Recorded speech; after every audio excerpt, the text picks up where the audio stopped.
Le Salon de Mio, édition du 12 février 2025. Bon matin à tous et à toutes. Je vous souhaite la bienvenue à cette revue de presse hebdomadaire de la Triple Menace avec moi tout seul, Emilio Constanza, pour faire un petit tour de l'actualité sportive durant la semaine. Et puis, avant qu'on rentre dans les nouvelles, je tiens à vous rappeler quand même qu'on est disponible sur les réseaux sociaux, notamment via le groupe des superfans des Tigers de Guangdong, où vous pourrez interagir avec nous et participer un petit peu à l'émission. Sinon, l'émission régulière tous les lundis matins, en compagnie de Pierre-Olivier Poulain et Félix Forget. Bon, pour ce qui est de l'actualité sportive, on a le Super Bowl qui est passé, mais on a quand même là, un petit peu de nouvelles football. Mais en soi, ce qui retient beaucoup l'attention, et avec raison, du monde sportif, ce sont les Jeux olympiques. Alors, à commencer là, une petite récolte pour le Canada au patinage artistique. C'était danse là, sur glace en couple. Gillis Piper ainsi que Paul Poirier qui ont amassé la médaille de bronze. Après avoir été surpassés par les Américains Chuck Madison et Evan Bates, ainsi que des Français Guillaume Cizeron et Laurence Fournier-Baudry. Français, bien sûr, et un petit accent, là, considérant que Laurence Fournier-Baudry vient de Montréal. Alors, discutons un petit peu effectivement de ces Jeux olympiques. Alors, pour la version vidéo sur YouTube, on utilisera le moins possible d'images des Jeux olympiques parce que vous savez comment ça fonctionne, les Jeux olympiques et l'utilisation du contenu. Alors, c'était finalement le début du tournoi de hockey masculin en ce mercredi, ce que beaucoup d'amateurs attendaient, je présume, notamment avec des bons jeunes joueurs du Canadien de Montréal, mais aussi le fait que ce sont des joueurs de la LNH qui y sont.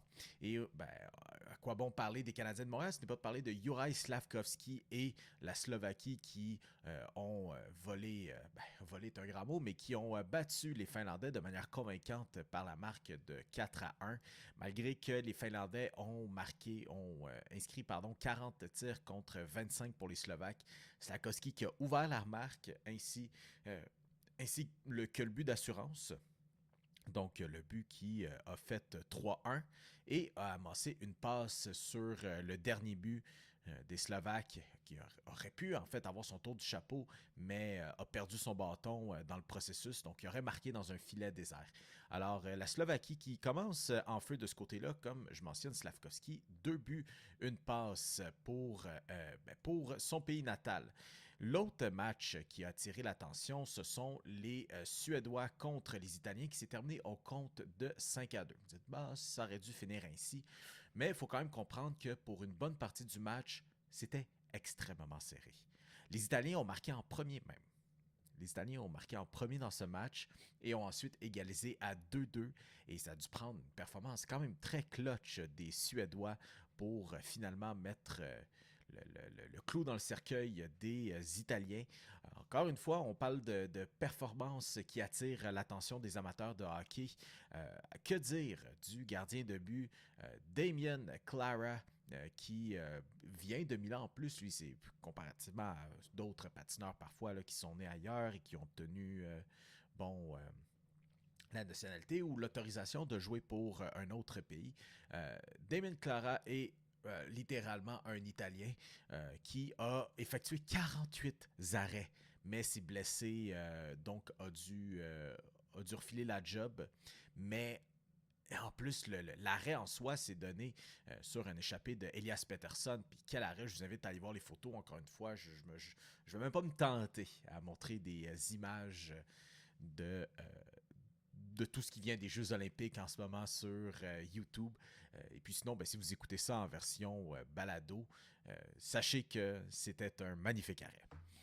OK. Et puis sinon, pour ce qui est de l'équipe canadienne, comme vous savez, ça va commencer jeudi, aujourd'hui, contre les Tchèques. Donc, on va suivre ça avec beaucoup d'attention.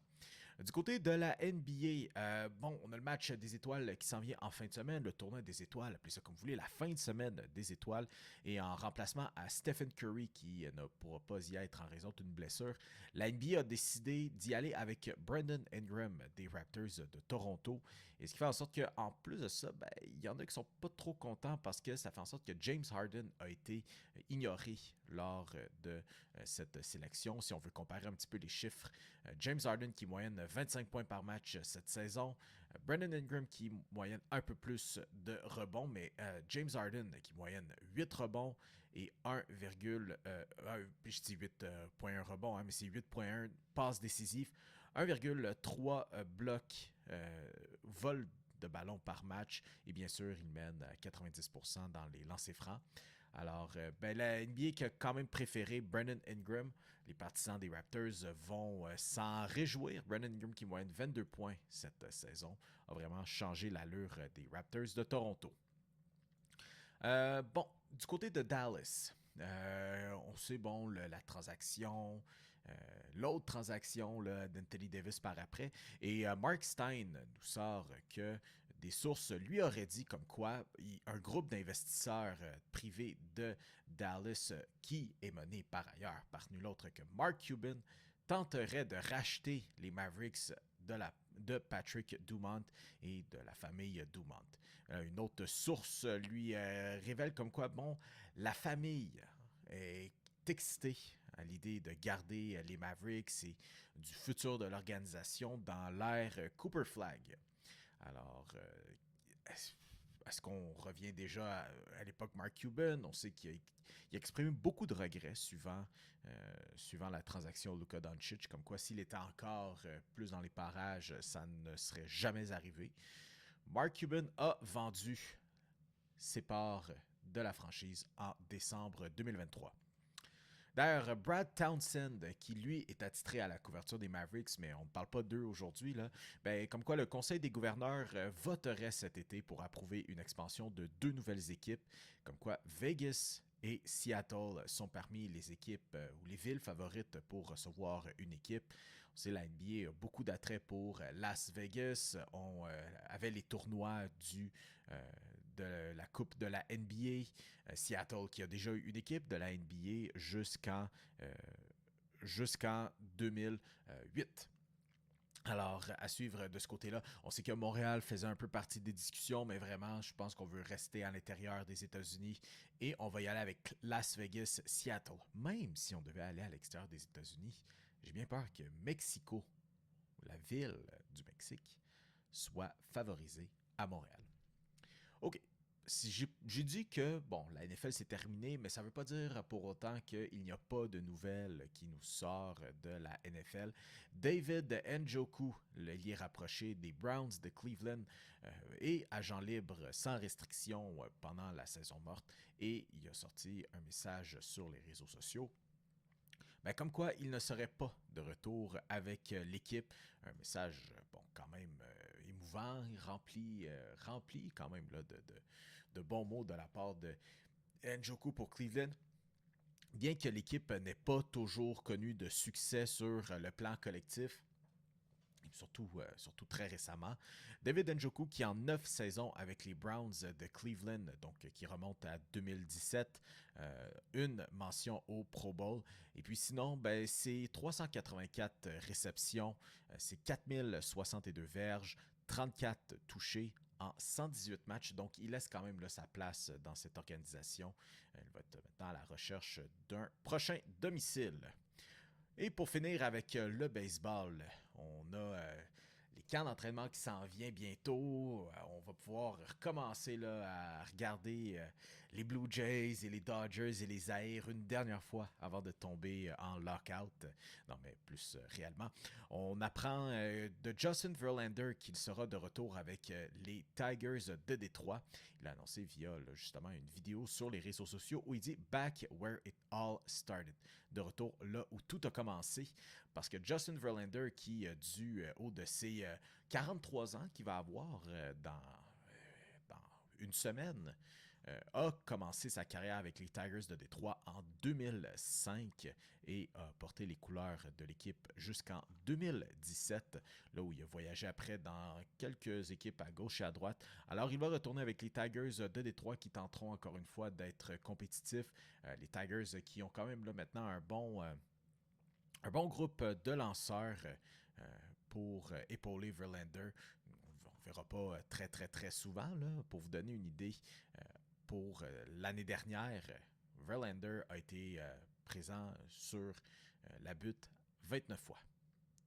Alright, du côté des Blue Jays de Toronto, au début des camps d'entraînement comme qui s'en vient. Et encore une fois, là, sur la version vidéo, je préfère ou toujours y aller avec nos bons amis de chez Passion MLB. Donc, on les salue.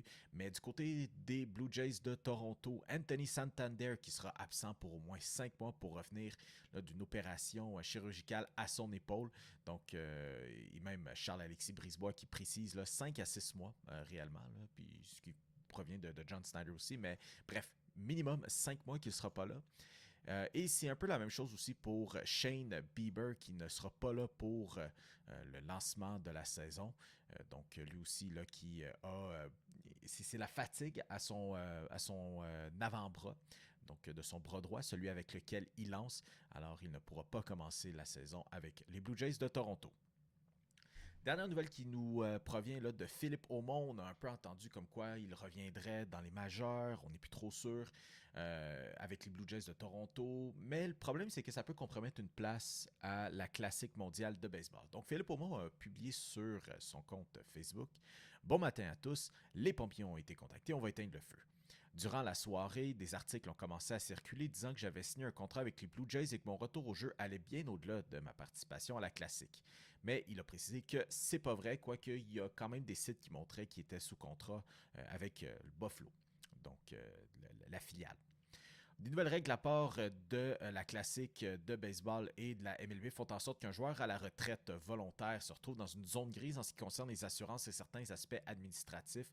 Donc, pour ce qui est de sa part, pas de retour chez les pros, en tout cas, jusqu'à ce moment-là. Mais ne ferme pas la porte, remercie quand même tout le monde de l'avoir écrit. Alors, du côté d'Aumont qui s'engage quand même là, ça demeure une source de motivation pour sa participation à la Classique mondiale de baseball. Eh bien, mesdames et messieurs, c'est ce qui met fin à cette revue de presse du Salon de Mio. Encore une fois, avant qu'on se quitte, je vous invite à nous rejoindre sur nos réseaux sociaux, notamment via le groupe Facebook des superfans des Tigers de Guangdong, où vous pourrez interagir avec nous et participer un petit peu à l'émission. Sinon, on est disponible sur YouTube, TikTok, Instagram, Twitter et Facebook pour tout du bon contenu encore. Sinon, écoutez, comme à chaque fois, je vous rappelle que tous nos émissions régulières sont les lundis matins en compagnie de Félix Forget et Pierre-Olivier Poulain. C'était la revue de presse du Salon de Mio du 12 février. Je vous souhaite une excellente fin de semaine.